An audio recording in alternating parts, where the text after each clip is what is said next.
Hola a todos y a todas, querida familia, bienvenidos una vez más a Explora Conciencia. En esta ocasión comenzamos un nuevo ciclo de charlas con un invitado muy especial para mí, mi querido amigo Óscar Espinosa. Nos conocimos en Viena, en Austria, en 2017, mientras ambos trabajábamos en el Organismo Internacional de Energía Atómica, y desde entonces la vida ha seguido reuniéndonos de distintas maneras, primero en Barcelona y ahora a la distancia, a través de un camino de despertar que ambos estamos viviendo de manera muy sincrónica. Este segundo ciclo se titula Espíritu Atómico y en él exploramos la conexión entre la ciencia nuclear, la conciencia y la espiritualidad desde un punto de vista, una mirada profundamente humana y filosófica y, como siempre, no desde la teoría, sino desde la vivencia auténtica. A lo largo de estas charlas y de estas conversaciones, Óscar nos compartirá su recorrido desde el mundo de la física y la energía hasta preguntas esenciales sobre el propósito, la intuición, el futuro de la humanidad y la evolución de la conciencia. Este ciclo es, por lo tanto, un espacio para abrir conversaciones sobre la intersección entre la tecnología, la energía, la sociedad y el misterio de lo que significa ser humanos en un mundo profundamente interconectado. Y sobre todo, el mensaje que queremos compartir es un mensaje de esperanza y la convicción de que si nos lo proponemos y actuamos juntos, verdaderamente existen alternativas para construir un mundo mejor. Y ahora quiero dar paso a mi querido invitado especial, Óscar, bienvenido. Muchísimas gracias por estar aquí y compartiendo. Entonces quisiera que nos cuentes un poquito quién eres, cuáles son tus raíces, cuándo empezó tu vocación por la ciencia nuclear y qué has descubierto en todo este tiempo sobre las aplicaciones nucleares y sus usos y por qué hoy eso es más que nunca merece ser compartido. Muchas gracias. Ujú.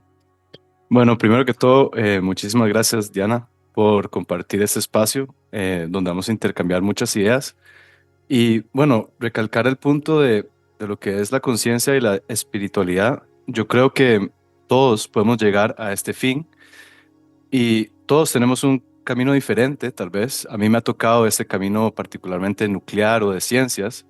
Pero bueno, yo creo que ese espacio es muy importante, ¿verdad? Para que todos podamos, desde nuestro punto de vista o nuestra vida, vamos a compartir como conocimientos compartidos y en realidad podemos llegar al mismo punto al final. Entonces yo creo que eso es un gran momento en la humanidad en donde podemos empezar a compartir información y bueno, sacar lo mejor de todo, ¿verdad? Entonces, desde mi punto de vista, bueno, yo estaba en el ámbito nuclear 10 años, ¿verdad? Pasé estudiando esto 7 años y trabajé en el ámbito 3. Entonces, bueno, yo voy a contar un poco como la historia desde mi punto de vista y espero que, bueno, que toda esta información sea útil para nuestra audiencia y beneficioso de alguna manera. Al fin, el mensaje final de todo esto es eh, cómo podemos mejorar al final. Ese es el punto final. Yo creo que los medios, sea la ciencia nuclear, sea no sé, la biotecnología, la literatura, las artes, el fin de todos esos medios es siempre cómo podemos mejorar como humanidad y el ser humano, cómo podemos elevar la conciencia y ayudarnos mutuamente en términos de comunidad. Entonces, muchísimas gracias, Diana, por brindar este espacio. Es un momento especial y bueno, Gracias a ti, muy Óscar. emocionado.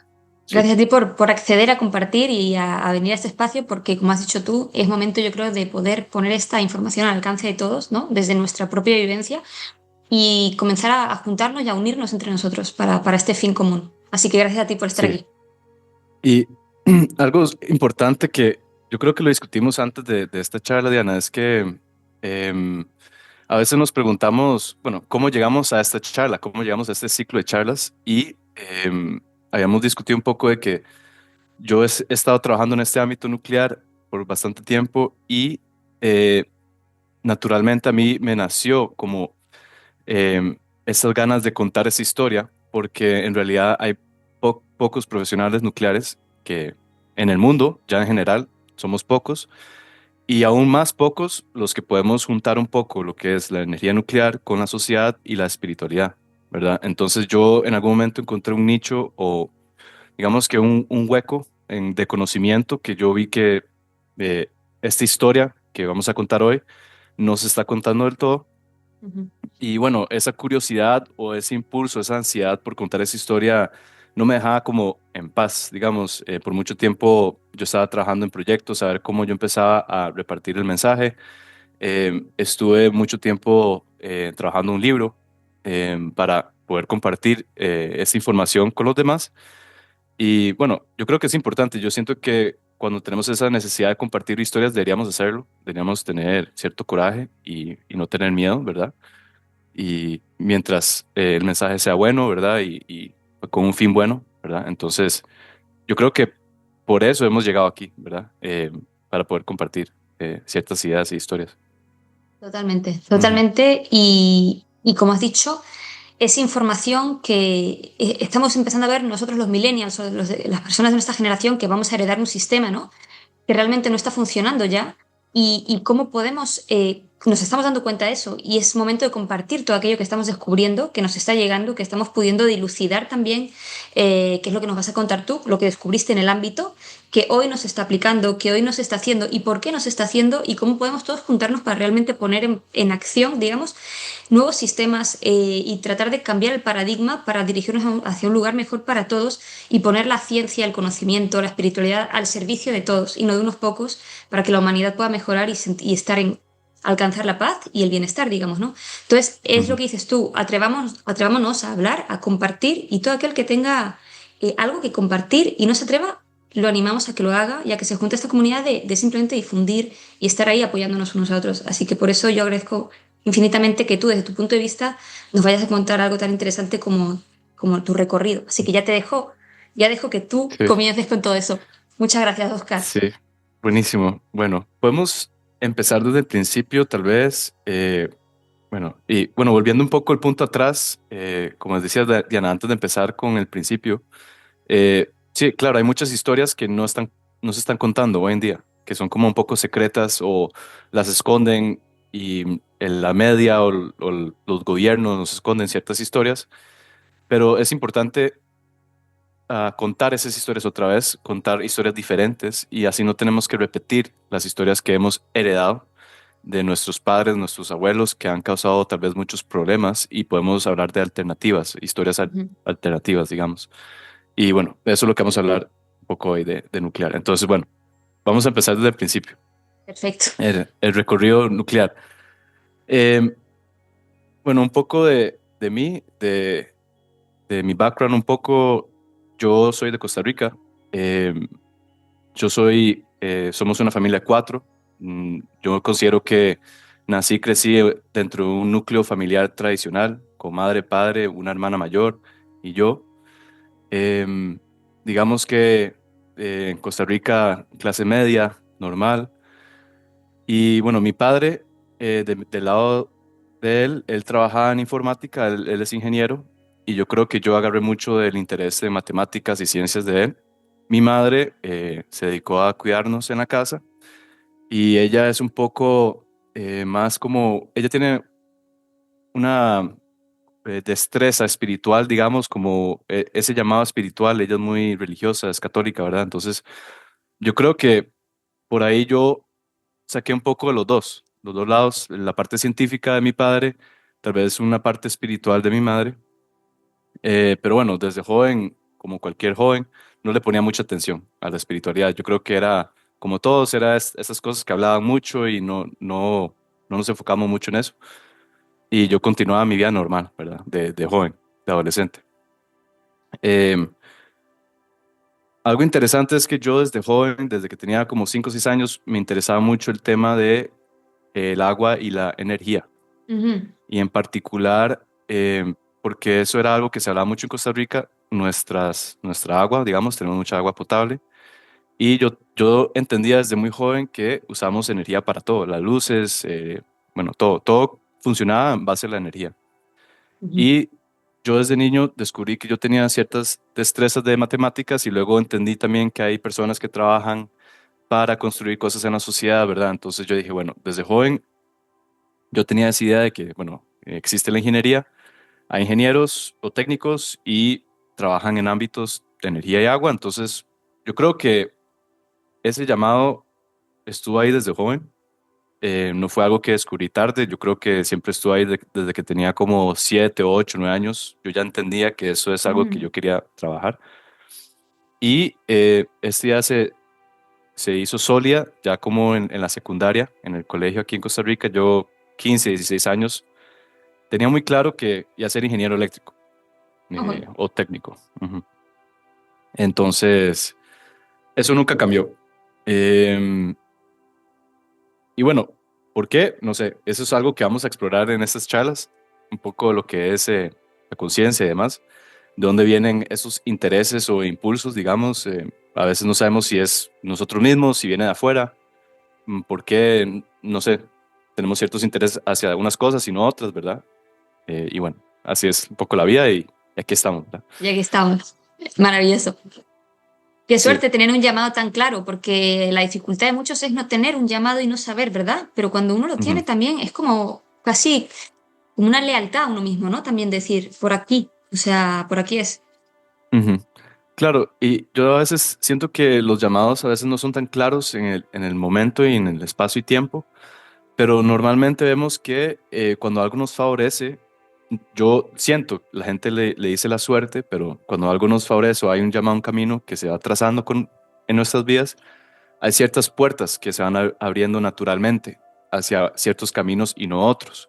Más bien, cuando algo no nos toca vivir o no nos toca pasar por esas cosas, las puertas se cierran, ¿verdad? Ujú, Entonces a mí me totalmente. gusta, sí, me gusta pensar como en los caminos, a veces hay que probar muchas cosas y cuando tenemos esa cierta chispa o ese interés y vemos que puertas se van abriendo hacia ciertos ámbitos, yo Ujú, creo que hay que seguir esa intuición y ese camino es como un indicio por dónde deberíamos ir, ¿verdad? Eso es total. como un consejo que yo le doy a la audiencia, a veces como que prueben muchas cosas y si no están seguros, ¿verdad? Sí, y Sí. por suerte hoy podemos atender más ese llamado, porque como hemos visto que forma parte del paradigma antiguo, muchos no seguían su llamado por tener que encajar en una visión de la sociedad impuesta, que a lo mejor no era la suya, pero inmediatamente vemos que cuando realmente seguimos lo que el corazón nos dicta, las puertas se van abriendo y las que no cerrando, pero como algo positivo, que no tendríamos que ver, nos han enseñado no por aquí y insistimos en ir en esa puerta que se cierra cuando realmente nos está mostrando el camino hacia el otro lugar, ¿no? Entonces todo esto lo vamos a explorar también en todo tu recorrido y es súper interesante. Mm. Sí, claro. Y también lo que vamos a hablar un poco es que hoy en día existen muchas limitaciones, digamos, en el sistema financiero, donde nos vemos obligados tal vez a trabajar ciertas cosas o hacer ciertos trabajos que no nos gustan o no nos impulsan o no vemos como apertura de puertas creativas. Y bueno, eso nos atrasa un poco en elevar nuestra conciencia, ¿verdad? Porque estamos tal vez haciendo cosas que no nos interesan mucho, ¿verdad? Entonces, em, si tenemos más Por tiempo el y miedo más, también, por y el miedo. miedo, Porque el sí, miedo, la dificultad del sistema en el que vivimos también, que no es fácil, y cómo podemos facilitar ese sistema, cómo podemos hacerlo más accesible a todos, ¿no? Y que los caminos sean más fáciles y más diversos, porque somos humanos muy diversos al final, ¿no? Y cada uno tiene sus destrezas, como has dicho, y no todos tenemos que estar haciendo lo mismo. Hasta ahora todos hacíamos lo mismo, pero realmente esa creatividad se tiene que expandir, se tiene que abrir para que cada uno pueda expresarse. Y eso es todo lo que vamos a ver también, yo creo. Que estamos en un momento crucial para eso, justo hoy, en el momento actual de la humanidad, esa puerta se va abriendo más y más y más. O sea que es importante verlo también y atenderla, atender ese llamado. Así que claro, sí. Sí, por ejemplo, podemos agarrar un ejemplo cualquiera, pero me imagino que hay muchas personas que quieren ser pintores profesionales, ujú, pero ¿cuántos trabajos realmente hay donde yo puedo vivir de eso? En muchos países es muy difícil, tal vez en Europa es más fácil, pero aquí en Costa Rica yo sé que los músicos y los artistas tienen muchas dificultades, ¿verdad? Eh, y entonces, bueno, es todo esto, ¿verdad? Todo esto que vamos a hablar por ciertos sistemas financieros, limitaciones, miedo.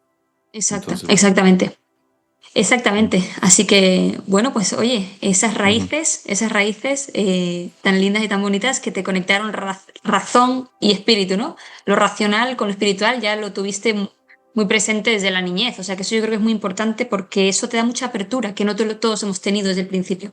Eso me parece muy ujú, bonito lo que has dicho, que tuviste las dos partes, ¿no? Mente, corazón. sí, Así que sí. gracias por compartir desde ese lugar. Sí. Yo, sí, yo me considero de alguna manera afortunado de tener como, esa exposición desde joven a los dos mundos, digamos, y realmente yo integré las dos cosas, porque normalmente los ingenieros somos muy cuadrados, son muy científicos, ateos, y la gente espiritual, ¿verdad? No le gusta nada las ciencias, le gustan más las cosas ambiguas, la zona gris.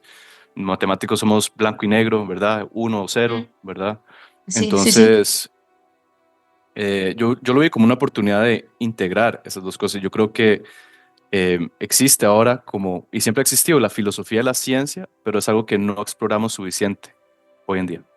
¿Cómo podemos unir? Totalmente no se explora suficiente y realmente lo que pasó es que por el curso de la historia se separaron, ¿no? Ujú, Porque antes había un antes y un después, tenemos varios momentos en la historia en los que sí que convergían. Y teníamos a los polímatas, antes teníamos a los polímatas, que eran ujú, científicos, filósofos, que hacían todo a la vez. Eso luego se perdió con el mundo de la industrialización, con el mundo, incluso antes de la industrialización. Por una parte, ¿no? Digamos, la ciencia humana y por otra parte la científica total, ¿no? Y racional.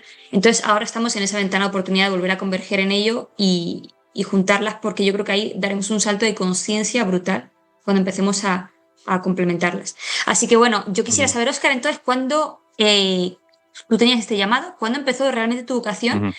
Dijiste que primero ya sabías que querías ser ingeniero eléctrico técnico, pero luego te metiste en el ámbito nuclear. Entonces, ¿cuándo empezó tu Sí, vocación por lo nuclear y cuáles fueron tus primeros pasos en el ámbito?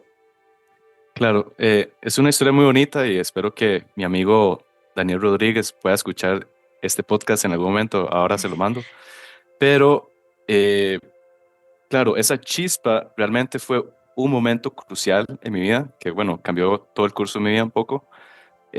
Estábamos en los últimos días de la secundaria en Costa Rica y yo estaba en clases de física o química con un compañero que le llamábamos Conrad, pero en realidad se llama Daniel Rodríguez. Eh, y él, Conrad, tenía una beca, una ayuda financiera y se iba a ir a estudiar a Estados Unidos, ¿verdad? Se iba a estudiar a Virginia y estaba buscando como carreras, ¿verdad? Entonces él estaba viendo catálogos de ingenierías, ¿verdad? Civil, no sé, mecánica, etcétera, química. Y yo estaba junto a él y estaba bajando así el catálogo y se cruza con ingeniería nuclear. Y él para un segundo y me vuelve a ver y dice, Oscar, vea esto, qué interesante, ingeniería nuclear. Y hay una descripción. Ingeniería nuclear es el estudio de la física nuclear para aplicaciones de uso civil, ¿verdad? Y también, bueno, existe la parte militar, radioterapia, quimioterapia, estudio también la aplicación de la física para fines de medicina, ¿verdad? Para tratamiento de cáncer y esas cosas, ¿verdad? Entonces, no sé, yo estaba a la par de Conrad ese día, yo me acuerdo, y como que me pareció muy interesante el tema, porque de hecho nunca en nuestras clases de física y química, nunca hablamos de ingeniería nuclear o energía nuclear. Y esa fue la primera vez que yo escuché de eso, Ya. de Conrad, y me llamó la atención, uno, que nunca lo había escuchado, solo hablamos de energías renovables y las tradicionales, ¿verdad? Y no sé, como que eso me hizo una chispa porque como me interesaba mucho la energía, yo dije, wow, en realidad se me olvidó que eso existe y eso es como lo más, la tecnología más avanzada que tenemos. Es como un jet, digamos, un avión y las, las energías tradicionales son como un barco o no sé, una carreta con un caballo, digamos, son más anticuadas, pero realmente en lo nuclear estamos en el Ajá. borde de del avance tecnológico, ¿verdad? Entonces yo dije, wow, eso está muy interesante. O sea, las Eh, tradicionales son las fósiles, serían las fósiles, las que conocemos como las energías fósiles o sí, cuáles serían, fósiles, serían las ajá, y de ya. carbón, así, Y de carbón, es verdad. ujú, y petróleo, y bueno, hidroeléctricas que han estado aquí mucho tiempo y demás, que son muy buenas también, pero yo siento que tal vez son un poco más anticuadas y Ujú. el sistema es un poco más sencillo para generar energía. La nuclear es sumamente más complicado y bueno, tiene muchas cosillas ahí, ¿verdad? Que bueno, ahora vamos a explicar también un poco. Pero bueno, ese día se me grabó y no sé por qué con el tiempo se volvió un poco como una obsesión. No sé, como que lo fui pensando y como que me sonaba mucho, o sea, me sonaba muy bien la carrera. Y bueno, yo empecé en realidad mi universidad en Costa Rica. Yo empecé a estudiar, mecatrónica, que es un poco robótica aquí en la Universidad Tecnológica de Costa Rica, mi primer año, pero esa obsesión, esa idea de nuclear todavía estaba muy apegada a mí. Entonces, bueno, yo empecé a buscar oportunidades y encontré una universidad en Florida que estaba brindando esta carrera y de hecho Florida tenía un convenio con Costa Rica, se llamaba Florica, el convenio Florida-Costa Rica, donde permitía a costarricenses estudiar en Estados Unidos por un precio muy reducido, como si fuera residente, ¿verdad? Entonces era como una ayuda económica de parte del gobierno de Estados Unidos. Eh, y bueno, se abrió la posibilidad económicamente para que yo fuera allá, obviamente también con la ayuda de mis padres. Eh, y bueno, al final me aceptaron al programa nuclear en Florida y yo me fui. Yo dije, eso es lo que quiero estudiar, aquí en Costa Rica no Wow. existe, eh, me parece súper buena oportunidad. Se alinearon las cosas y bueno, vámonos. Y ¿Y ahí. tú crees que eso hoy sí hay mucho más? Es decir, por ejemplo, en Costa Rica eso que entonces no se Ujú. brindaba, ¿ya se brinda en las universidades, por ejemplo? No, todavía en Costa Rica Todavía no, no. Ujú. pero se está abriendo más cupos y más esta carrera en Europa, en Estados Unidos, China, Rusia, Francia. Antes, después del accidente de Fukushima, que tuvimos un accidente en Japón, un terremoto gigantesco y luego tuvimos un accidente nuclear. Desde el 2011, digamos que desde el 2000 hasta el 2011 eh, y hasta el 2015, diría yo, no había mucho interés por la carrera. Había mucho miedo, no había un buen futuro, ¿verdad? En el ámbito nuclear, pero yo siento que la gente joven, ni siquiera los millennials, yo creo que ahora es generación Z y más joven, Ujú. ellos están averiguando por ellos mismos como qué es la ingeniería nuclear, energía nuclear, y ellos se están interesando por el ámbito y se está hablando más abiertamente, digamos, del tema, de los usos buenos y, bueno, las ventajas y desventajas. Entonces, ellos yo estoy muy orgulloso porque ellos no están recibiendo o creyendo esas historias viejas de miedo, sino que ellos están más abiertos a una nueva historia, ¿verdad? A explorar esa historia. Totalmente, y aparte, esos accidentes que han tenido lugar en la historia y los usos nefastos que se ha hecho de esa energía han dado una muy mala imagen y reputación a una energía que realmente tiene unos usos pacíficos también que podrían ayudarnos muchísimo y son de esos usos pacíficos de los que queremos hablar hoy también, ¿no? Que ya Ujú. es de lo que hablábamos tú y yo cuando trabajamos juntos en el organismo de energía atómica en Viena, realmente, ¿no? Ujú. Energía nuclear por y para la paz. Entonces también eso lo vamos a explorar. Así que yo creo que sí, que va a abrir la visión, ¿no? Digamos, sesgada que a lo mejor ha habido sobre este tema de la energía nuclear. Eh, Sí. Ujú.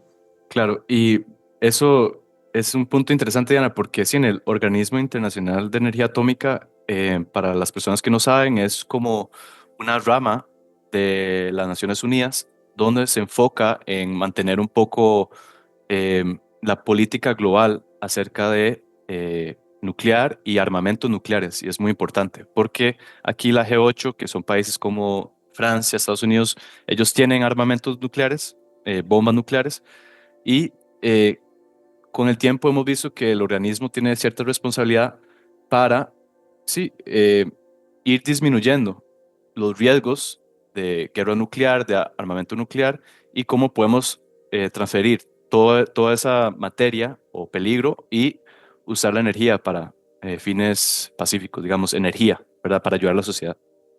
A través Entonces, de la conciencia. Si no a hay través de conciencia, conciencia, si no sí, tenemos conciencia, si la sociedad no tiene conciencia, no vamos a poder llegar a ninguna parte. Y eso es la parte que tenemos que ahora todos empezar a trabajar más, que es desde ese lugar. Así que, ujú, y bueno, entonces, tu recorrido realmente, cuando ya empiezas a ujú. tocarlo desde más cerquita, ¿cuándo empieza? Sí, entonces, bueno, yo creo que Y tal vez, em, si quieres compartir algo, luego sí, también lo haces libremente, ¿vale? Simplemente compartes y ya está. Que yo creo que se verá perfectamente. claro. Bueno, como hablamos, después de de graduarme de la universidad, bueno, nos conocimos en Viena en el 2017. Yo seguí estudiando y trabajando en el ámbito nuclear en Barcelona, donde también nos volvimos a conectar, Coincidimos. ¿verdad? Ahí estuvimos. Mm. Y sí, un poco en Francia. Por un tiempo fui a trabajar unos reactores en Corea del Sur, que bueno, eso es una historia por aparte. Esa Y no la sabía. finalmente, sí, La de Corea del Sur no me acordaba yo. Me acordaba de sí, Grenoble. Ok, ok. sí. Y sí, eso fue una locura también. Terminé en un pueblo, se llama Ulsan, está cerca de Busan, en el sur de Corea, en unas plantas nucleares, se llama el complejo Shinkory 1 y 2. Ok. Y bueno, estuvo muy interesante también, aprendí mucho ahí. Y finalmente, y aquí voy a compartir un poco unas Filipinas, y es como un poco lo más reciente e interesante. En el 2024, por todo el año 2024, yo tuve la oportunidad, y fue una súper oportunidad, de trabajar en un reactor que están construyendo ahora en Francia. Es un reactor que lo están construyendo un consorcio de países, China, la Unión Europea, India, Japón, Rusia, Corea del Sur, Estados Unidos, y es el reactor termonuclear experimental internacional. Y este reactor básicamente es un reactor de, de procesos de fusión nuclear. La fusión nuclear es los procesos que vemos en el Sol, digamos, eso es donde agarramos dos átomos y se unifican y crean energía. Y es diferente a los reactores tradicionales que tenemos porque los tradicionales son de fisión y fisión es el proceso opuesto, es un átomo pesado que se parte en dos y digamos que se cortan, ¿verdad? Entonces, el proceso de hacer una fusión nuclear es más complicado, requiere muchísima energía, de hecho se hace a través de reacciones dentro de un plasma, dentro de un gas de plasma y este plasma tiene que estar a una temperatura sumamente alta, 150 millones de centígrados de caliente, digamos, sí, Wow, sí. de temperatura, digamos.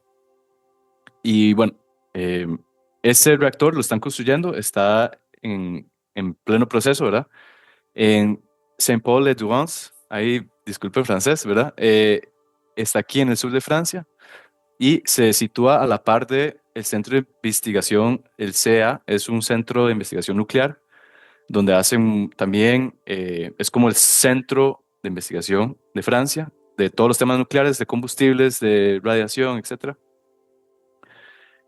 Y bueno, aquí estuve un año y pude, bueno, para que tengan alguna idea, eso es como el punto más lejos que donde estamos en términos de tecnología, digamos. Realmente estamos empujando nuestros límites tecnológicos y científicos en teoría física y en tecnología para poder lograr la fusión nuclear. De hecho, no la hemos logrado a la escala que queremos, la hemos logrado como por medio segundo o 10 segundos, pero el fin de este reactor es que podamos tener energía de fusión nuclear por horas, días, meses continua y no lo hemos logrado todavía, ¿verdad? Por ejemplo, luego hablaremos, pero me llama la atención que digas que se está construyendo ahora, porque eso luego también lo tengo aquí apuntado para que no se nos olvide, para que hablemos también de que a la vez que se está construyendo esto, también se están desmantelando otros. Entonces, ¿dónde está el punto Ujú. intermedio? ¿Por qué se construyen unos y se desmantelan otros? ¿Dónde estamos? Pero eso lo dejamos para después, no te quiero interrumpir más, pero lo dejo aquí anotado porque es Sí. interesante que haya dicho esto así. Y luego no sé si tendrá algo que ver todo esto que queremos llegar, ¿no?, a una escala o a un nivel de avance que todavía no hemos llegado. Y a lo mejor no sé si nos podrás contar un poquito más de desde el punto de vista del avance, si estos reactores o estos centros tan grandes colaboran con otros centros internacionales de investigación, no sé si tal vez con el CERN, o no sé si trabajen Ujú, en proyectos compartidos o de colaboración. ujú. Nos podrás tal vez decir también algo de eso más tarde. Claro, sí, sí. Podemos entrar en eso. Bueno, incluso podemos hablar un poco de eso ahora. Perfecto. El CERN, el CERN en particular, el tipo de investigación que se hace en CERN es parecido, pero a la misma vez es diferente.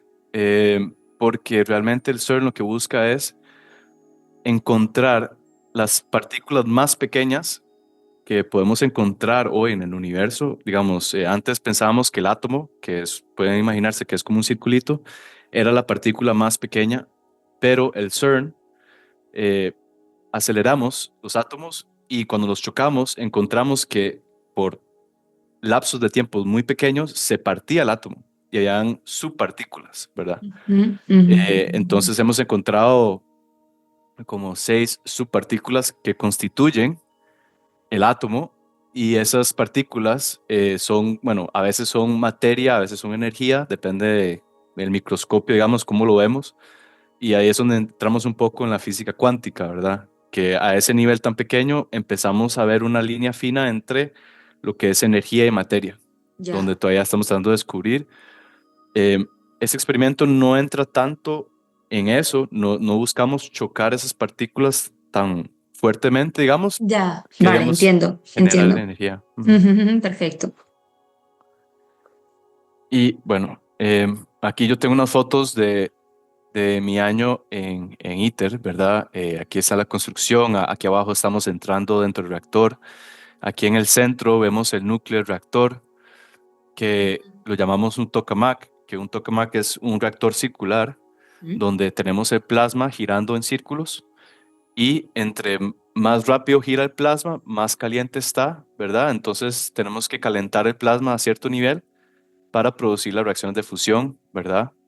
Aquí arriba a la derecha está un poco el edificio, digamos, donde va a ir otro tipo de maquinaria para extraer la energía del reactor, ¿verdad? Ujú.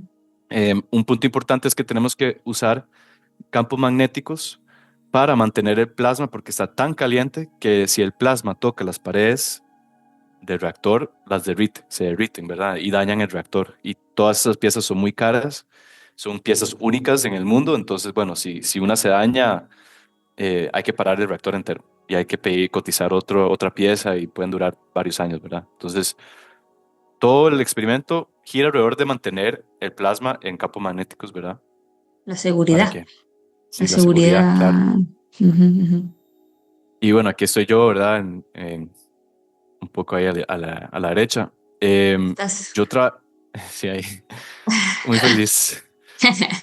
Ah, Y, y nada más rápido, para dar un poco de contexto, yo trabajé un año como ingeniero de sistemas en la división de diagnósticos. ¿Qué diagnósticos? Nosotros decíamos que era como los ojos y los oídos del reactor, porque nosotros tenemos sensores que ocupamos en tiempo real ver qué está pasando con el plasma, si la configuración y la geometría está bien, si el calor está bien, si el movimiento está bien, porque claro, si el plasma perdemos el control y se dispara y choca contra una pared, nosotros tenemos que detectar eso casi que inmediato y poder apagar el reactor. Eh, y bueno, el gran, digamos, reto de esto es que el plasma se mueve súper rápido ujú, y las señales que ocupamos recibir para poder apagar el reactor tiene que ser igual o más rápido que el fenómeno del plasma que se mueve casi que a la velocidad de la luz, ¿verdad? Entonces usamos en realidad ciertos detectores de luz eh, que, que, digamos, miran la luminosidad del plasma. ujú, Entre más luminoso es, más luz, más ujú. rápido está, entre más se apaga, ¿verdad? Entonces con esas cosas podemos ver eh, qué está pasando con el plasma y apagarlo en sistemas de emergencia, ¿verdad? De protección. Entonces era un ámbito muy interesante. Eh, y el Complejísimo, gran sí. reto, Total. eh, el gran reto también es, bueno, es tal vez un poco técnico, pero ahí voy a acabar. La señal de la luz podemos recibirla súper rápido, Ujú, pero el problema es cuando convertimos esa señal de luz en una señal electrónica de circuito que tiene que ir a la estación de controles, donde estamos controlando. Perdemos mucha velocidad ahí al ujú. convertir la luz, porque podemos imaginarnos que un circuito, una onda eléctrica es más pesada que un rayo de luz, entonces va más lento, ¿verdad? Y perdemos milisegundos, nanosegundos en eso, pero esos segundos son críticos para apagar el plasma y disminuir el riesgo de daño, ¿verdad? Entonces Wow, hay todo claro. un reto ahí en Total. esto. Entonces, bueno. No va a Oye, seguir en esta parte técnica, pero es muy eh, interesante todo. sí, la verdad que me tiene un poco volada. Yo es verdad que cuando trabajé en el OIA, todo esto de la seguridad física y ¿cómo era? La seguridad física y la tecnológica. Eran dos tipos de seguridad, ¿no? Seguridad del Ujú. humano y la seguridad tecnológica, como que tienen que ahí converger. Que... Claro, sí. Para la audiencia, siempre en toda tecnología nuclear, los gobiernos y las instituciones que construyen estos reactores tienen que cumplir con cierta, digamos, un sistema muy rígido y a la misma vez tiene que cumplir con muchos requisitos de seguridad. Entonces, no es como que podemos construir un reactor así a lo loco. eh, Todos los países tienen que seguir un formulario y normalmente el OIEA se involucra para crear un marco regulatorio legal y donde las empresas o los gobiernos tienen que seguir ese marco legal, ¿verdad? Entonces hay mucha seguridad detrás de todo lo que ya hacemos, sea experimentos Sí. o centrales, ¿verdad? Ujú. ¿Por qué explico yo todo esto y cuál es la implicación? Todo eso está conectado. Para si esto no es tanto una charla de física, pero todo va a tener sentido después en Claro. las siguientes charlas. Pero ¿cuál es la implicación, la importancia de esto y por qué lo estoy explicando? Realmente un reactor de fusión al final va a poder producir más energía de lo que nosotros inyectamos en el reactor para que el reactor comience, Ujú. digamos. Entonces, esa, digamos, la salida de energía en contra del ingreso lo llamamos Q, que Q es la energía de fusión producida entre la energía externa inyectada, ¿verdad? Porque tenemos que inyectar el plasma, calentarlo. Entonces, si nuestro Q es igual a 1, significa que la energía que ingresamos al reactor es lo mismo que sacamos y no ganamos ni perdemos, estamos en un empate energético. Un Q a la mitad, bueno, estamos produciendo la mitad de lo que invertimos. El proyecto de ITER, eh, teóricamente, y ya se han hecho los cálculos y lo hemos comprobado con experimentos pequeños, puede producir un Q igual a 10. Significa que eh, la energía que podemos extraer del reactor va a ser 10 veces más que la energía que inyectamos en el reactor. Mm. Entonces, ¿eso qué significa? Bueno, en términos generales, podríamos tener energía ilimitada. Ah. Y eso significa que nuestros costos de energía eventualmente pueden llegar a cero y tendríamos cantidades enormes de energía. También tendríamos energía limpia. ¿Y por qué limpia? Bueno, Ajá. la Porque reacción, limpia. aquí tengo la reacción aquí abajito. Vamos Ajá, a ajá. ver. Es limpia porque la reacción de fusión es entre dos hidrógenos. Esos hidrógenos los llamamos deuterio y tritio. Deuterio significa que hay un neutrón. Normalmente el hidrógeno es un átomo solo.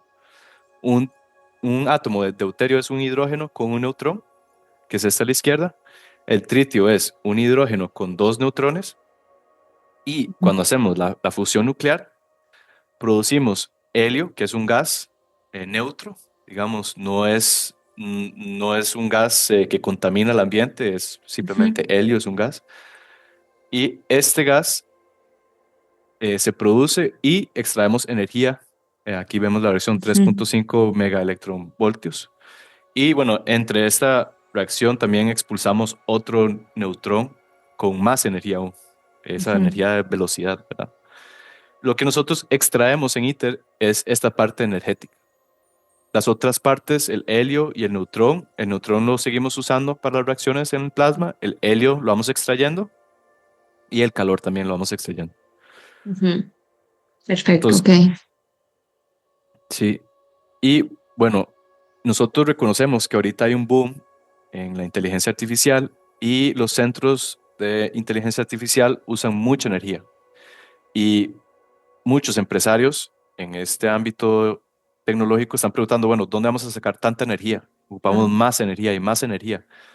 Y de hecho hay muchas charlas ahora entre estas personas para ver si empezamos a construir reactores para alimentar esos centros de investigación de IA, Ujú, porque ujú, ocupan muchísima energía y no es ujú, sostenible estar construyendo reactores de gas o petróleo o de carbón, sino que están viendo ahora, bueno, posibilidades de unir fuerzas, ¿verdad? Con nuclear, ¿verdad? ujú. Es un tema que están hablando eh, Silicon Valley ahí, Elon Musk o Sam Altman de ChatGPT, ya está empezando a tener esas charlas, ¿verdad? Ujú. Ok. Entonces, bueno, no sé, voy a seguir, Diana. Sí, sí, no, yo es que estoy asimilando la Sí, información, ¿sabes? no, todo bien. Vamos a profundizar. Y aquí eso es como Ajá, una cebolla. Vamos exacto, capa por quitándole la... capa y vamos entrando o sea, eso Total, es muy sí, sí, sí. emocionante. Vamos. Entonces, ¿por qué todo esto? Bueno, aquí tuve yo mi quiebre en la realidad. Yo le digo la primera grieta de mi realidad. Es yo desde joven, cuando empecé a estudiar esto y trabajar en este ámbito, yo me empecé a preguntar, bueno, ¿por qué estamos contando esas historias de renovables, gas y petróleo? ¿Y por qué no estamos usando más nuclear? O sea, ¿por qué hay tanto estigma detrás de nuclear, tanto miedo? ¿Por qué esa es la historia que están contando? ¿Por qué los medios están contando esto? O sea, ¿por qué no estamos contando otra historia? Eh, Ujú, para mí no tenía mucho sentido. Yo veía mucho más beneficio que desventajas, ¿verdad? Pero claro, yo estoy en el ámbito, yo puedo entender la tecnología. Alguien que no está tal vez en el ámbito no tiene información y bueno, ujú, creen lo que escuchan, ¿verdad? Entonces esa es la historia que contamos. Bueno, en términos generales, hay muchas fuerzas, y aquí los puse en unos puntos, que están en favor de la vieja historia, que son, bueno, intereses políticos detrás de por qué no impulsamos nuclear. Bueno, puede ser más beneficioso para ciertos grupos eh, y la logística, no sé, invertir en petróleo y renovables que en nuclear, ¿verdad? Tal vez hay más intereses, más inversión en esto, entonces es mejor que sigamos esta bola de inversión de este lado y no del otro.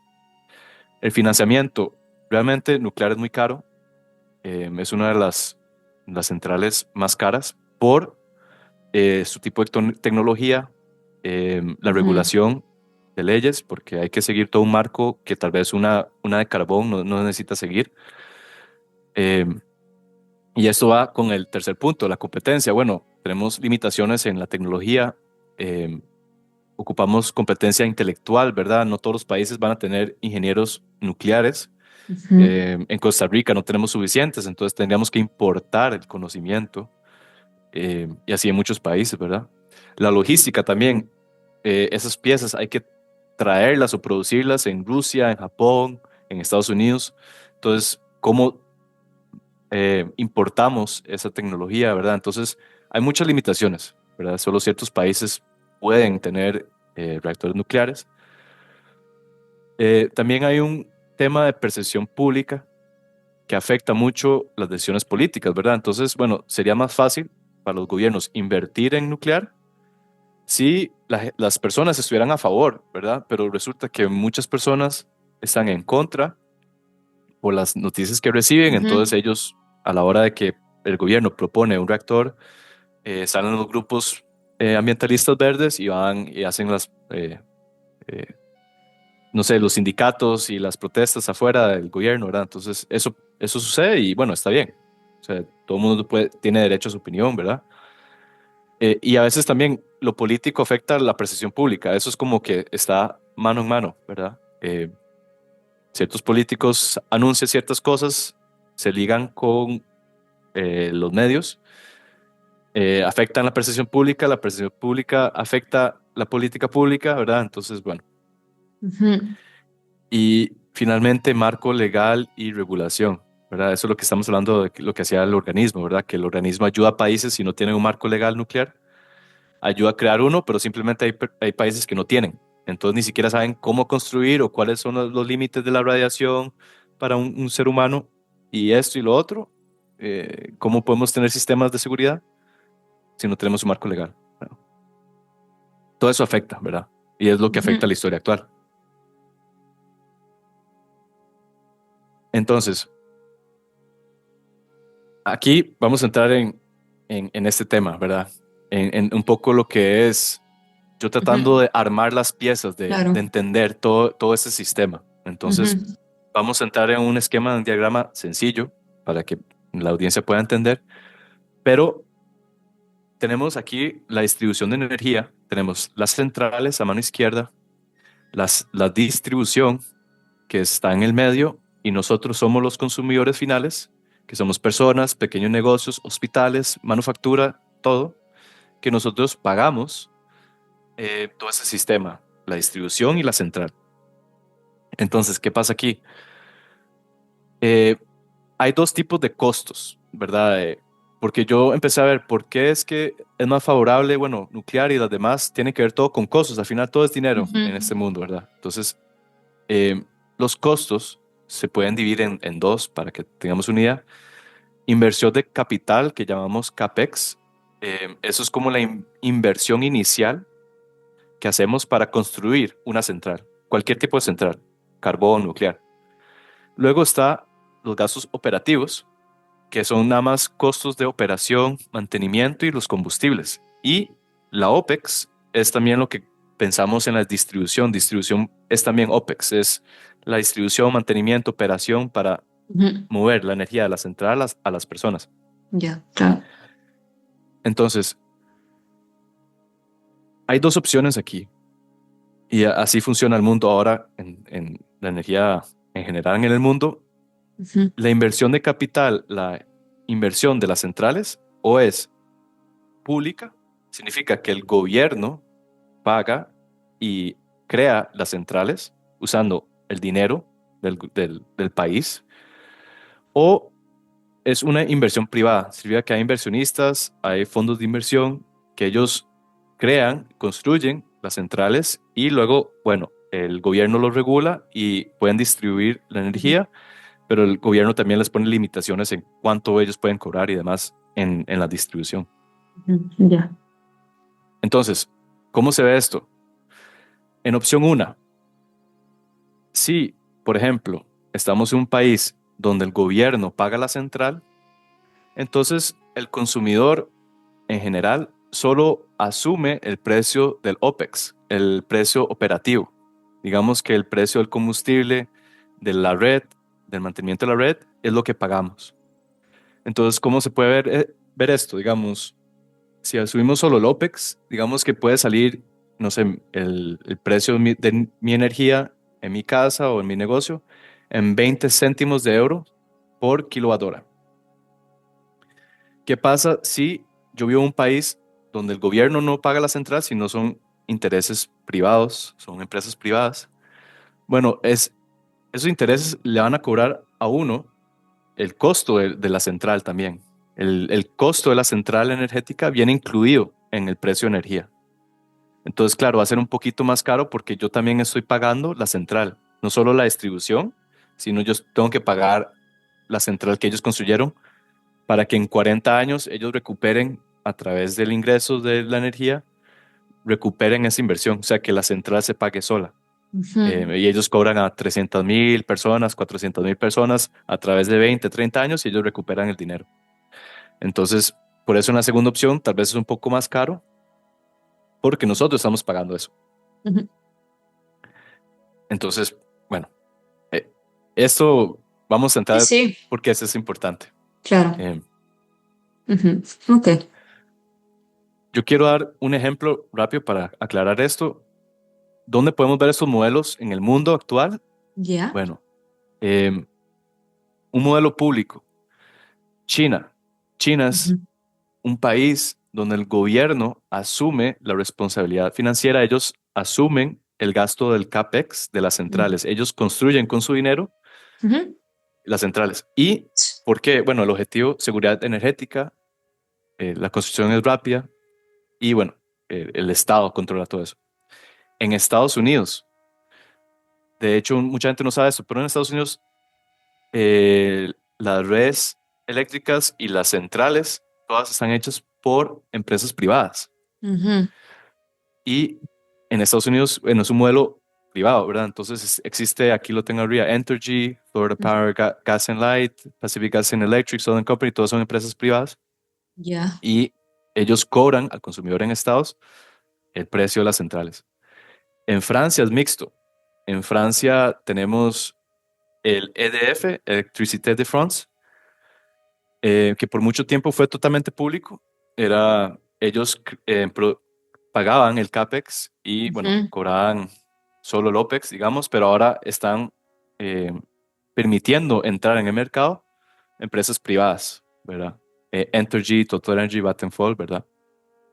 Entonces, así es como se ven los modelos hoy en día, ujú. para que tengamos una idea. Pero esos Ok. son los principales. Público, Sí, privado y mixto, claro. Ujú, claro. Eh, bueno, un dato interesante que no va a tocar mucho en este tema, pero ¿por qué Francia, bueno, Francia en los años 70 y 80 decidió invertir muchísimo en energía nuclear? Y energía nuclear no estamos hablando de por qué es solamente, bueno, es muy interesante en términos tecnológicos, ¿verdad? Pero la energía nuclear nos ayuda a mantener cierta estabilidad en la sociedad, en la ujú, economía, porque ahora podemos ver, por ejemplo, en la guerra que está pasando ahora en Irán y con Irán, Estados Unidos, Palestina, Israel, pueden haber eh, conflictos por petróleo, bueno, conflictos que llevan a apagones o conflictos de logística de petróleo, ¿verdad? Entonces, esto mismo pasó en los años 70. Hubo una guerra, se llama la guerra de Yom Kippur, pero en realidad era ujú, una guerra árabe-israelí. ujú, Y bueno, hubo unos conflictos aquí entre Israel y Egipto y Siria y apagaron el canal de Suez, más o menos como está sucediendo ahora, y los precios de petróleo se dispararon, ¿verdad? En el mundo entero. Y Francia vio esto como un riesgo a la soberanía nacional, a la estabilidad económica nacional, porque, bueno, el barril de petróleo era 20 euros, ahora es 100, y yo no tengo control de eso.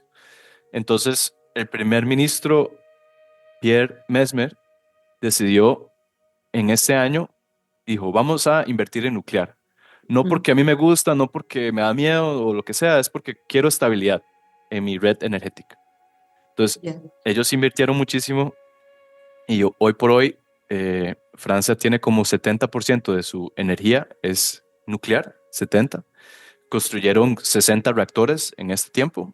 Ujú, Hoy en día tienen más de 60 reactores.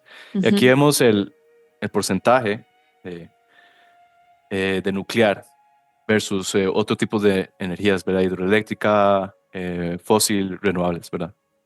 De Entonces, hecho, Francia vende bastante su energía, ¿no? De la energía nuclear que tiene ajá, a otros claro, países, ¿verdad? Que no tienen tanta nuclear. Porque 60 activas, están activas las 60. sí, están ahora activas, hay dos que apagaron, entonces hay como 58, pero las Ok, 60 todavía están. ya. Ujú. Y claro, produce tanta energía y en realidad es energía barata, y vamos a ver por qué, vamos a entrar en Ujú, eso ahora, que ellos pueden vender a países como Alemania o a España, que a veces tienen fluctuaciones en precios, ¿verdad? Entonces, Francia estabiliza un poco el mercado ujú, cuando hay fluctuaciones para estabilizar un poco mm, eso.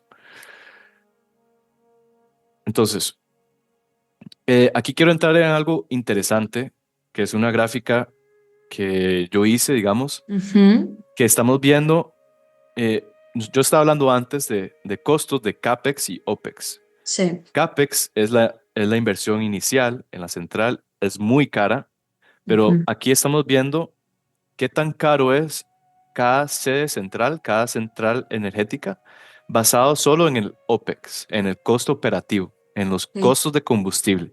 Vale. Y si vemos a la derecha, tenemos las menos costosas y las más costosas a la izquierda, como he dicho, basado en solamente el OPEX. Sí. Si vemos, y es muy intuitivo esto, las centrales solares y eólicas son las más Ujú, baratas, porque bueno, ujú. ellas con viento y sol Claro. funcionan solas. No hay que estar metiendo combustible. Ujú, Luego las centrales hidroeléctricas, igual. Justo cuando lo construimos, el agua corre sola por el río, lo que sea, el costo de mantenimiento es muy bajo y nuestro combustible es el agua que ya corre. Entonces, ujú, barato. Lo que no mucha gente sabe es que después de hidroeléctrica, la más barata es nuclear. ujú. Y no mucha gente esperaba esto, pero el combustible, que es uranio, como se puede extraer tanta energía en tan poco combustible, Sí. al final termina siendo muy barato, porque el uranio es simplemente, bueno, un mineral que se enriquece, ¿verdad? Y podemos usarlo y podemos extraer muchísima energía con muy poco material. Ujú, En contraposición a lo que es carbón y gas, ocupamos toneladas de carbón o miles de barriles de gas para ujú. tener la misma energía que podemos extraer de un pedacito de uranio, por decirlo así. Entonces, por eso es que también los costos suben. Cuando vamos hacia la izquierda, gas natural, ciclo combinado y también centrales eléctricas de petróleo, termina siendo caras, ¿verdad? Entonces, algo aquí, sí, Diana.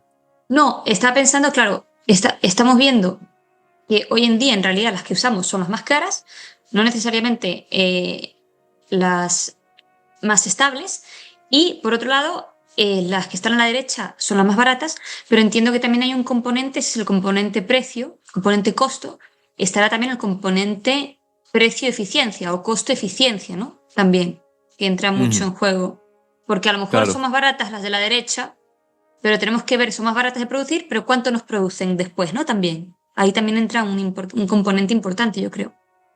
claro, sí, porque lo que podemos entender de aquí yo las eh, recalco aquí como fuentes base, las fuentes del 1 al 6. Esas 6 fuentes yo las considero como fuentes constantes que son eficientes, que operan, digamos, 90% del tiempo, porque podemos estar moviendo el combustible, podemos estar produciendo 90% del tiempo. Ujú, Las fuentes intermitentes no trabajan al 100% siempre, trabajan tal vez a ujú, un 20%. claro, Fluctúan porque cuando no hay viento, no hay claro, sol, se claro. apagan. Sí. Y hay un precio relacionado a eso intermitente, digamos, esa eficiencia también es caro. Tratar Ujú, de mantener eso de alguna manera constante sale caro, ¿verdad? Y eso lo vamos a explicar ahora. ujú. Em, Como estaba explicando, las primeras 4 producen gases de efecto invernadero, que Mm, son gases que, bueno, en la población general puede causar asma, ¿verdad? Calentamiento global. Eh, Nuclear y hidroeléctrica no producen gases de efecto invernadero. Claro que hay sus riesgos, como hemos dicho, y también vamos a hablar de eso. Y bueno, tenemos las fuentes intermitentes, que es las eólicas y solares. ujú, ujú, ujú. Bueno, ¿por qué O sea todo que, esto? ¿Por qué estoy ujú. explicando? Ajá. Claro, no, es que estoy como es tanta información. Entonces, Sí, estas 1 a 4 son las más caras, son contaminantes y no son tan estables. Por lo que has dicho tú, ¿no? Porque hay sí, conflictos y en cuanto hay un conflicto, se sí. desajusta el mercado y se desajusta el acceso, hay apagones y de repente estamos en un limbo donde hay Ujú. incertidumbre. O sea que tiene tres cosas que en realidad no son tan positivas. Claro, y voy a explicar un poco el panorama actual. Ujú, ujú, Siempre las intermitentes, como fluctúan, ujú. ocupamos fuentes base también, o sea, ocupamos una mezcla de las dos. Y hoy en día lo que vemos es que tenemos un poco de las 7 y la 8, las Sí, renovables, sí, combinadas con ujú, del 1 al 4. sí, Porque, por ejemplo, en Alemania han instalado un montón de renovables, centrales ujú, eólicas, sí, pero cuando hay apagones de viento y así, ellos encienden, tienen que encender plantas de gas natural y le llamamos centrales de pico para mantener esa estabilidad, porque cuando se apagan las eólicas no podemos apagar la ciudad entera, no podemos apagar ujú, hospitales, siempre ocupamos energía a toda hora. ajá, Entonces, claro. usamos de manera ineficiente esas plantas que contaminan y son caras. Entonces, al final, eh, si en una sociedad tenemos un 20% de renovables, pero compensamos con un 80% de esas bases que contaminan, entonces al final no es un esquema muy eficiente y también es un Ujú. poco sucio. Pero los gobiernos no venden eso. Los gobiernos dicen, hemos invertido, no sé, millones de dólares en renovables, pero lo que no cuentan es que para apoyar las renovables estamos usando un montón de gas y carbón. Entonces esto, claro, esto es un poco controvertido porque nos muestra en cierta forma que hay una especie de discurso y de interés detrás, ¿no? de Ujú. mantener ese discurso eh, por intereses propios tal vez que a lo mejor nos vas a contar después. Porque si vamos Sí, a lo eficiente y que nos generaría el doble de energía o triplicaría la energía de lo que es la producción, como has dicho tú, como son las nucleares, sería casi una energía indefinida, digamos que tendríamos un problema un poco más resuelto, pero sin embargo vemos que no estamos ahí. claro, y aquí es donde entra un poco la polémica. Y Claro. aquí es donde, porque las centrales de gas natural y demás, digamos, ellos saben que a la hora de vender renovables, ellos ocupan también vender una fuente base. Y como hemos estigmatizado nuclear y nadie quiere hablar nada de nuclear, entonces ellos saben que cada vez que vendemos renovables, vamos a vender una planta de gas. Entonces a ellos les sirve mucho, digamos, cuando venden todo el producto, ponen al frente, en la portada, al frente, renovables, pero lo que está escondido detrás están todos los intereses petroleros, Claro. ¿verdad? Detrás de esos proyectos masivos verdes, que ellos saben que al final lo van a necesitar, sí o no, ¿verdad? Entonces, ahí es donde yo empecé a ver las grietas, yo, pero ¿por qué me venden esto si detrás está todo esto malo? Pero nadie nunca habla de lo malo. Bueno, porque no les interesa que sepamos esa parte, digamos. No, y porque supongo que hay un negocio creado hace siglos, ¿no? Ya con todas estas, o sea, que realmente hay un Ujú. negocio detrás de todo esto que sostener para la industria capitalista, que es un modelo basado en eso, en el consumo, en el capitalismo, en esa, en lo que es el poder y no en lo que es el bienestar de la población en general, ¿no? Claro. Y luego las eólicas, perdón, las eólicas, las renovables, en realidad son muy baratas y yo me imagino que, por ejemplo, la solar, no sé cómo funciona, pero eh, junto con la nuclear, digamos, es la más potente, ¿no? Tú has dicho que es la más potente hoy, que no se explota lo Ujú. suficiente, pero sería la que más energía crea.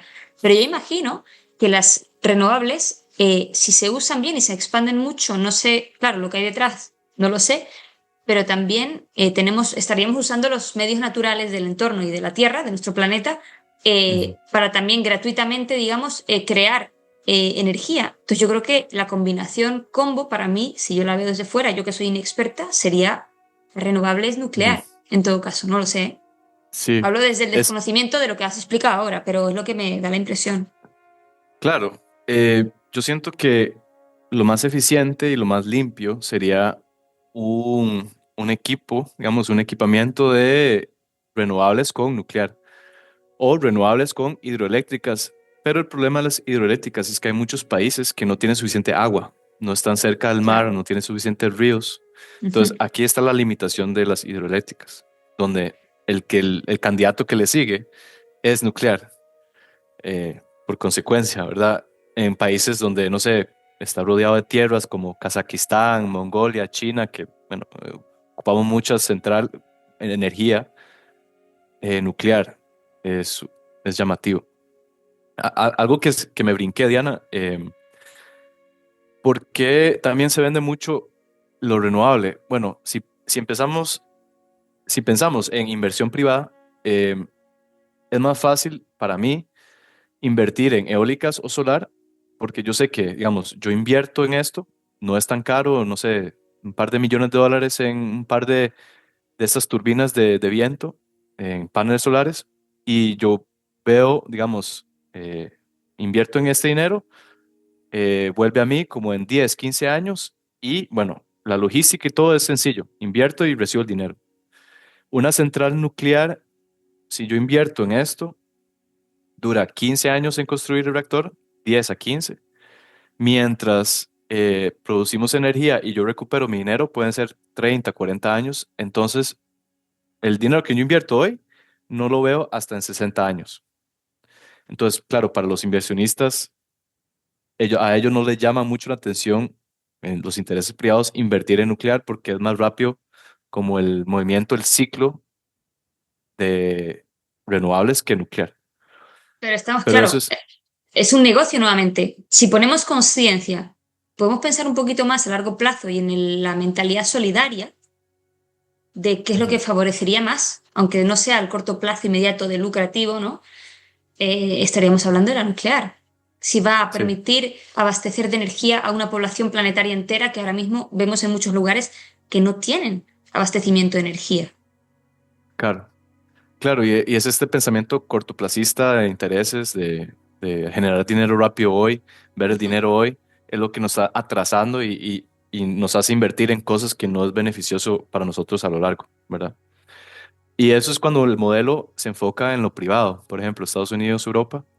El gobierno de China, por ejemplo, ellos piensan más a futuro, ellos piensan a 100, 200 años Ujú. y ellos ven la importancia de, por ejemplo, energía nuclear, invertir en esto ya. Claro. Y ellos ahorita están construyendo 20 reactores en China, Ujú. porque ellos no están pensando, bueno, en generar dinero, ya tienen el dinero, están pensando en seguridad energética, bienestar, la contaminación. Entonces, Y China, contaminación y al final algo que va con la contaminación también es el daño a la tierra, ¿no? Porque al final lo que es el petróleo, gas, que requiere una perforación de nuestras capas terrestres, eso crea unos desajustes que no se conocen tanto o no se quieren dar a conocer, pero que realmente desajustan el biorritmo del planeta. claro. Entonces, eso también es muy perjudicial, de eso no se habla y de eso no hay conciencia. Entonces, no solamente están utilizando para su propio interés y para el negocio, ¿no? Una fuente más contaminante, sino que también es una fuente que daña directamente al planeta. Entonces, eso también es a tener en cuenta, Ujú. yo creo. Sí, sí que no hablamos suficiente de eso también. Y la extracción de minerales como el litio y esas cosas en África causan mucho daño ambiental también, que no hablamos lo suficiente. Y el volumen de combustible que ocupamos extraer para mantener Claro. carbón natural es menos que, como decía, una central nuclear, el uranio, bueno, por la densidad y todo, podemos extraer más energía de poco material. Eh, Algo rápido que quiero explicar aquí, no va a pasar mucho tiempo en esto. Eh, una red eléctrica en todo el mundo, en muchos países, tiene, bueno, ocupa operar en un margen. Ujú. Siempre ocupa tener energía a cierta frecuencia para funcionar. Digamos, Mm. entonces aquí yo he delineado en rojo como el margen de estabilidad que necesita una red que siempre necesita energía a toda hora, 24 horas. Y bueno, aquí abajo en negro vemos fuentes intermitentes, cómo fluctúan durante el día. Eso es eólicas y solar. Aquí tenemos las fuentes base que hablamos antes, son del 1 al 6, carbón a nuclear y hidroeléctrico, nos brindan energía. Cuando unimos estas dos, tenemos aquí arriba la combinación en verde. Y bueno, aquí lo que quiero recalcar es que por la naturaleza de las renovables, a veces vamos a tener bajones de energía o muchos picos de energía. Tenemos una sobrecarga de energía y eso puede causar problemas a la red, porque cuando tenemos una sobrecarga, tenemos sistemas de seguridad para apagar la red y esos son los famosos apagones que estamos en la casa y se apaga todo porque hay una Ujú. sobrecarga de energía en nuestras casas y eso puede dañar nuestros equipos en las casas o los transformadores en la red, ¿verdad? Entonces, cuando hay sobrecarga, apagamos porque puede causar daño. Ujú. También, cuando hay una falta de carga, lo llamamos un colapso de tensión, se ocupa cierto voltaje. Eh, También hay apagones porque la red Ujú. no puede sostener el voltaje por falta de una Ya. potencia. Eh, y ese es el juego que jugamos, ¿verdad? Entonces, a la hora de invertir más dinero en renovables y tener una red más con picos más altos y picos más bajos, tenemos este juego donde podemos sufrir más apagones. Ya. Y tratar de mantener esto estable, más Ujú. bien es más caro. El dinero que nos ahorramos invirtiendo en renovables al final termina siendo más caro porque tenemos que mantener eso estable. Claro, claro, claro. Wow. Eh, bueno, aquí yo lo explico en texto, pero lo acabo de explicar, entonces no lo voy a explicar. Ujú. Ok, bueno, yo creo que es un punto importante que íbamos a hablar, que tal vez a mucha gente le preocupa. Que bueno, Oscar, todo eso nuclear suena muy bonito y todo, pero ¿qué hacemos con los desechos nucleares? Eh, a mí me Esto da miedo. es, esto es por la mala fama, ¿crees que viene en parte también por esto, por esta parte? Aparte de la seguridad y el miedo, de que bueno, es peligroso, la gente cree que lo es, etcétera, ¿también vendría por aquí? Eh, yo creo que, imagínese Diana, yo creo que yo pienso que la gente tiene más miedo por las historias que han escuchado en el medio, digamos, por Sí, accidentes, más que por los sí, desechos. Yo creo que sí. nadie nunca se ha preocupado mucho por los desechos, tanto como los accidentes. Ujú, Y ujú.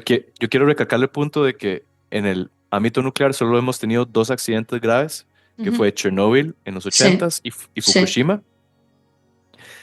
Y quiero recalcar que Chernobyl, bueno, era un reactor defectuoso que lo hizo en su momento la Unión Soviética en Ucrania. Era Ujú, un reactor con muchos problemas y estaban haciendo experimentos que no tenían que hacer en ujú, el reactor ujú, y por eso ujú. explotó. Y hay muchos documentales de por qué.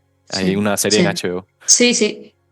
Y Fukushima fue un accidente que fue un tsunami, fue un terremoto, un tsunami y claro, ellos tenían una pared para parar el tsunami, pero la pared era de 10 metros y el tsunami fue de 15 y ese tsunami, un tsunami de 15 metros es una vez cada 10.000 años y cuando construyeron el reactor no, nunca se imaginaron que No un pensaron en tsunami... el emplazamiento. Entonces, también son casos muy extremos, sucedieron, pero vemos que los... eh, sí hay daños significativos para las personas, pero fueron un par de miles de personas en Chernobyl y en Fukushima murieron más por la inundación y el tsunami que por los desechos, digamos, radiactivos, el accidente radiactivo. Eh, y bueno, hemos visto hoy en día que incluso después de esos accidentes, después de 20, 30 años, Ujú, la zona sigue un poco activa, ujú, pero la naturaleza vuelve a surgir, la biodiversidad vuelve a ujú, ujú, surgir ujú. y en realidad no es tan peligroso como la gente piensa, como que uy, es una zona totalmente ya en 30, 40, 50 años se puede vivir ahí con poco riesgo en realidad. No se sugiere, claro, o sea, dicen, bueno, espérense mejor 100 años, pero Ujú, ujú. Bueno, y supongo, claro, como todo eso, no sé cómo habrá impactado en los protocolos y en la regulación de los países, pero yo me imagino que eso habrá sido un antes y un después para el tema de la seguridad también, claro. claro, Para después que de ya esos ahora, accidentes, ujú, que ahora ya es algo aprendizaje, ¿no? Digamos, aprendizaje para el futuro. O sea, ujú, claro, Em, claro, todos los sistemas de seguridad han aumentado, las regulaciones nucleares son más estrictas, sí. entonces realmente el ámbito nuclear es muy riguroso.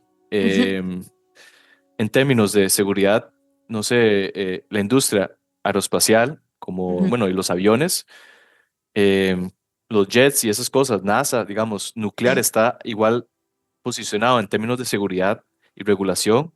Ujú. eh, Son las industrias más exigentes en términos de seguridad. Sí. Entonces, las personas no deberían tener miedo Ujú, de ujú. que esas cosas pueden volver a pasar porque Ujú. cada vez que construimos algo nuevo, tenemos todos estos escenarios ya Sí. pensados y planificados. Sí. Eh, sí, no voy a entrar mucho en detalle en esto. Los desechos nucleares, después de que se usa el combustible, los guardamos y, y los almacenamos en contenedores de acero y hormigón, que es como un tipo de cemento.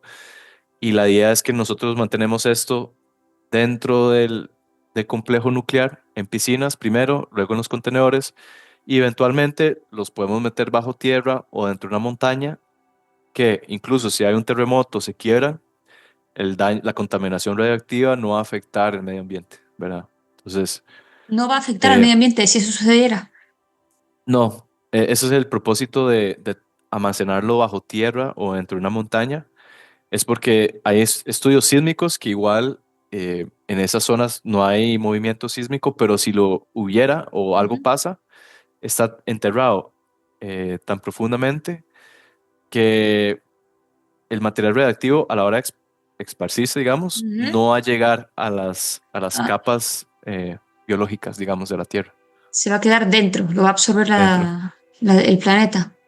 Sí, la Tierra, ¿verdad? Entonces igual hay muy poco riesgo de que esto contamine el agua o lo que sea. Igual se hacen estudios de que no hayan fuentes de agua alrededor o cosas, ¿verdad? Donde eso puede afectar la vida humana. Pero y Entonces, por ejemplo, estos desechos nucleares, la idea sería, porque claro, entiendo que no se pueden eliminar. ujú, Eh, o sea, la eliminación sería la liberación, ¿no? De alguna forma y que hicieran lo suyo, pero claro, eso no se puede hacer. Entonces también supongo que por ahí hay mucha investigación, supongo que uno para reutilizarlos y que sea algo como circular, supongo, y luego pues a lo mejor el avance hace que se encuentre a lo mejor una manera, no sé, ujú. de desaparecerlo o de modificarlo a tal punto que, no sé, no que elimine la radiactividad, no sé si eso es posible. Pero claro, Sí, al final es algo que va a estar ahí, ¿no? Es algo que no desaparece, digamos. O que no se claro. Bueno, transforma, que queda ahí puesto, ahí enterrado. Como. sí.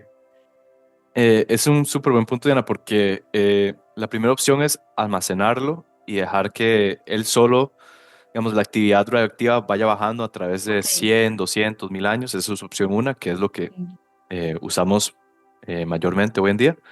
La segunda opción, eh, bueno, hay tres opciones. La segunda opción es el reciclaje del combustible nuclear, que aquí lo tengo a mano derecha, que Francia lo hace, de hecho, hoy es el combustible que se gasta, que ya está usado. Podemos de alguna manera reciclarlo, extraer como las partículas de uranio y plutonio, reprocesarlo y podemos volver a utilizarlo en las centrales. Este combustible se llama MOX, Mixed Oxide Mm, Fuel, digamos, ujú. y más del 95% del material puede recuperarse. Es costoso, pero se puede hacer. Podemos reciclar y reutilizar. Entonces, bajamos el volumen de partículas radiactivas peligrosas. Podemos bajarlo, como aquí dice, 5, un 10% del volumen inicial. Ujú, Podemos ujú, utilizar y quemar y quemar y quemar hasta reducirlo, ¿verdad? Otra ujú. cosa es lo que estás diciendo, se llama la transmutación de el combustible, que es un poco de alquimia que hacemos que se puede hacer. Que nosotros, digamos, aquí tenemos los desechos radiactivos, tenemos una pistola, se llama un acelerador de partículas, Ujú, que nosotros, digamos, la composición de los desechos están aquí y están radiactivos, pero le disparamos con protones, átomos, y cuando esos átomos chocan en este combustible, se va transformando, ¿verdad? Entonces ujú. pasa de, por dar un ejemplo, pasa de acero a cobre y de cobre a, no sé, a oro y de oro a, entonces, eh, lo que es el uranio y los demás, los componentes radiactivos, los podemos transformar, bombardeando y pegando átomos para crear otros elementos. Y Ujú. esos elementos son estables, ya no son Ya. radiactivos. Entonces Ok, podemos claro. bombardear y transmutar, cambiar con un tipo de alquimia científica, Ujú, ¿verdad? ujú, ujú. ¿Yo? Entonces, esa es otra opción. No se usa mucho porque eso es más caro, como dije, que simplemente guardarlo bajo la tierra, pero es una opción. Y al final nosotros hacemos las reglas y podemos dictar, bueno, qué queremos hacer o sea, qué es caro, por qué definimos que eso es caro y no es útil. Digamos, si es útil para nosotros, podemos explorar eso. ¿Y tú crees, Oski, que, por ejemplo, con una mayor conciencia, porque claro, imagino que hay, yo no sé, los países que más necesitarían la energía, el abastecimiento de energía, no sé, por dar países grandes, a lo mejor en desarrollo, no sé, India, no sé qué países poder dar como ejemplo, pero algunos países que necesiten como abastecer mucho de energía, pero que no tengan Ujú, los medios por financieros tal vez, no tengan la economía para ello o no tengan los recursos o los conocimientos técnicos, como has dicho tú, que es un gran problema. Entonces te digo ujú. comprar, importar conocimiento. Claro, sería crear conciencia que esta información pudiese llegar y que las personas o que el privado, que los gobiernos ya sabemos que van un poco, como has dicho tú, aunque es polémico, por los intereses, pero que el privado consciente empiece a invertir en esta construcción, por ejemplo, sería como una opción. Sí. No, claro. El privado le interesa mucho invertir en otros países y yo te voy a dar un ejemplo. Corea del Sur. Corea del Sur es, bueno, es público, pero el gobierno ve mucho interés económico para su país invertir en reactores en otros países, ¿verdad? Eh, existe un concepto, se llama turnkey, que es un país va a otro país, construye el reactor, ayuda con las leyes regulatorias, el marco legal. Yo le construyo el reactor, se lo dejo preparado y uno nada más le entregamos las llaves del reactor, nada más lo encienden, aquí están los manuales de cómo operarlo. Claro, hay una transición. Los primeros 10 años, los que operan el reactor tal vez son extranjeros, son Ujú. las personas mismas del país, Estados Unidos, Corea, Rusia, lo que sea. Pero en este tiempo, en los 10 años, vamos entrenando a las personas locales, a los ingenieros, para operar el reactor. Ujú. Entonces, el nivel de especialización es simplemente para operar y Ujú. países pueden entregar reactores así, los entregan con la llave lista. Esa es la manera más rápida y lo que está haciendo Corea del Sur en los Emiratos Árabes. eh, Están construyendo unos reactores los coreanos a 3 horas de Abu Dhabi. Los Emiratos no tienen profesionales, pero los coreanos se dispusieron a entregarles un reactor construido con tecnología coreana. Son coreanos los que van a operar junto con ingleses y alemanes. Ujú. Ujú. Y mientras están operando los extranjeros, van entrenando a los locales emiratis para operar. Ya. Entonces, entre más reactores venda Corea del Sur, más beneficioso es porque ellos hacen tratados, ¿verdad? Claro, claro. Yo te vendo un reactor, pero tú me vendes petróleo a descuento por 30 años. O lo mismo Ujú. así podemos hacer en África. Ujú. Corea del Ujú. Sur quería vender reactores a África, a Uganda, Ujú. Kenia. Obviamente ellos no tienen los medios, pero pueden hacer negociaciones en materiales o, bueno, en una deuda de 50 años, ¿verdad? Entonces, ya hay interés, pero se ocupa concientizar más, como hablar más de esto, como cuál es el beneficio, ¿verdad? Em, Wow. y en eso estamos. Claro, la idea sería dejar completamente fuera las energías tradicionales, o sea, ir a esa transición. Sí, y se puede hacer, se puede hacer. El problema es que, claro, las tradicionales están más, como hay más influencia, más Claro, sentadas ahora, como claro. tiene más poder político, más dinero, más... em, Ah, y ahí tenía una pregunta que se me olvidó hacerte antes. Hablamos del desmantelamiento. En un momento dado, no sé los motivos, se empezó como a querer desmantelar las centrales nucleares, no sé si eh, en favor o a favor de otras tecnologías. ¿Por Ujú. qué? Y luego tú dices que ahora mismo se está construyendo un superreactor en Francia a la vez que se están empezando a desmantelar otros. Entonces es como muy contradictorio, no lo entiendo. De un lado se Sí, quiere desmantelar, ¿por qué? Y de otro lado se siguen empezando a crear de cero otras. Es una gran ujú, contradicción que no termino de entender. sí. Eh, vamos a entrar en eso. Vamos a hablar un poco de por qué esto se da. Ujú. Y yo creo que es un poco la filosofía que seguimos hoy en día como humanidad. Nosotros somos muy reaccionarios, como que nosotros nos cuesta actuar pensando a largo plazo, Ujú. a 100, 200 años. Nosotros somos muy, como hemos hablado, cortoplacistas. Cuando hay una crisis, actuamos ya en base a Ujú. esa crisis, pero no pensamos a veces muy bien por qué y así.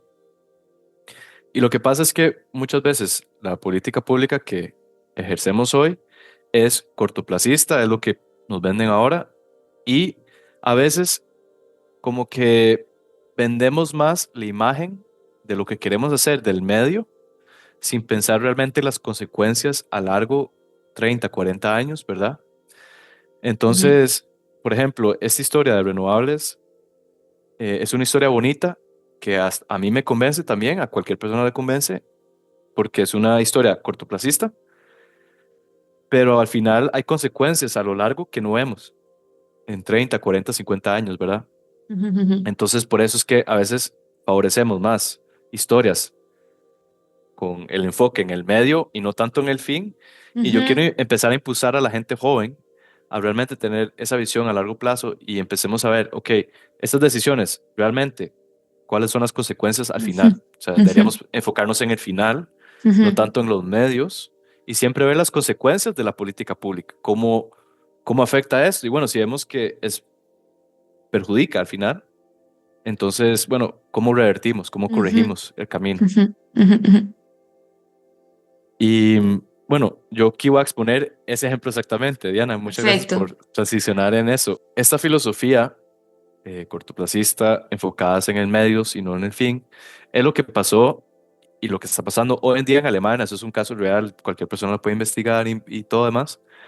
Es el caso Energiewende de Ujú, Alemania.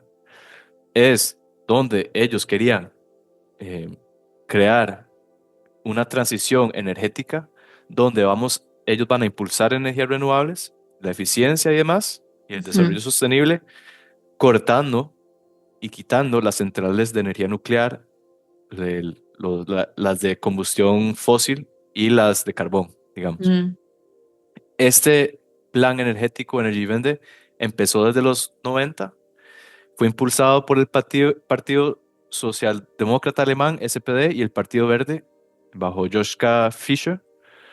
Y bueno, ellos empezaron en el año 2000 y fueron empezando a cerrar centrales nucleares en el año 2000, pero eso se aceleró después de Fukushima en el 2011. Cuando pasó Fukushima, Angela Merkel firmó que iban a mm. cerrar 8 centrales nucleares de un solo, inmediatamente, sin pensar en el futuro, por los accidentes, por la percepción pública, por el miedo y sin pensar a largo plazo. Ella dijo, bueno, no, vamos a impulsar renovables de una vez. Bien. Em, Y lo que no contaron es que cuando cerraron esas 8 centrales en el 2011, tuvieron que reemplazarlas inmediatamente por carbón y gas. No fue Ujú, inmediatamente por ujú. renovables. Las renovables fue Claro. mucho más largo. Eh, y bueno, esta percepción pública no empezó en los años 2000, ya venía desde los 70, un poco por Chernóbil, la cultura medioambiental que estaba muy arraigada en el país, una identidad ahí con el Partido Verde, que la gente se sentía muy orgulloso, muy verde, ¿verdad? Cuando uno Ujú. piensa verde, piensa naturaleza y hay un sentido de bienestar. Entonces, ese plan no fue de un día a otro y la percepción pública ya venía desde hace tiempo. Entonces, las personas y los políticos se enfocaron en los medios. Pero yo entiendo que también sería por desconocimiento. Uno, por falta de conciencia, supongo, y por lo que has dicho tú, ¿no? De querer hacerlo ya, implantarlo ya rápido, sin esperar a ver las consecuencias, porque en sí el medio es bueno, quiero decir, en sí lo que es renovable y lo que utiliza energías limpias es bueno, pero lo que dices tú, eh, hay que pensar más allá y ver, bueno, esto es bueno, sí, por esto, pero si lo usamos de aquí a X años, ¿cuál va a ser el impacto en la sociedad, la política pública y realmente en la eficiencia energética, etcétera, etcétera, etcétera? Entonces es eso. Yo me imagino que no es que, es muy interesante, pero que sería una falta de conciencia que a lo mejor hoy se tiene, ¿no? No sé, a lo mejor hoy cuando Ujú. se hacen estos planes, ya sí se están empezando a mirar a más largo plazo, ¿no? Claro, eh, hoy en día, bueno, los ingenieros advirtieron de este plan y le Advirtieron. dijeron a los políticos, eso es una tontera, esto nos Ok, va a explotar en la cara, esto ok. nos va a perjudicar. Y los políticos como que no, no me importa, la gente lo quiere, yo estoy recibiendo votos por esto, vamos a impulsar esto. Y nosotros Ah, somos ya. personas Mm, emotivas, de muchas emociones, no, no pensamos a lo largo plazo, pensamos a corto plazo en nuestras emociones y así fue como sucedió. O sea, Eh, que sí se advirtieron. O sea, que ahí la opinión del especialista tendría que haber contado con mucho Más, más peso, mucho más. claro, muchos ingenieros alemanes advirtieron y ellos eran personas muy especializadas, inteligentes, Sí. y de hecho lo estaba explicando, muchos de esos ingenieros, como les cortaron los trabajos en Alemania, se fueron ahora están trabajando en Emiratos Árabes, Ok. ayudando a los coreanos a Ya. construir y operar las plantas que están construyendo Mm, en mm, las horas mm, de Abu mm. Dhabi. Ok. Entonces, no, entonces sí que hubo un poco de falta de conciencia. Sí, Dicho. sí. Pero bueno, ¿cuál es el resultado? ¿Mm?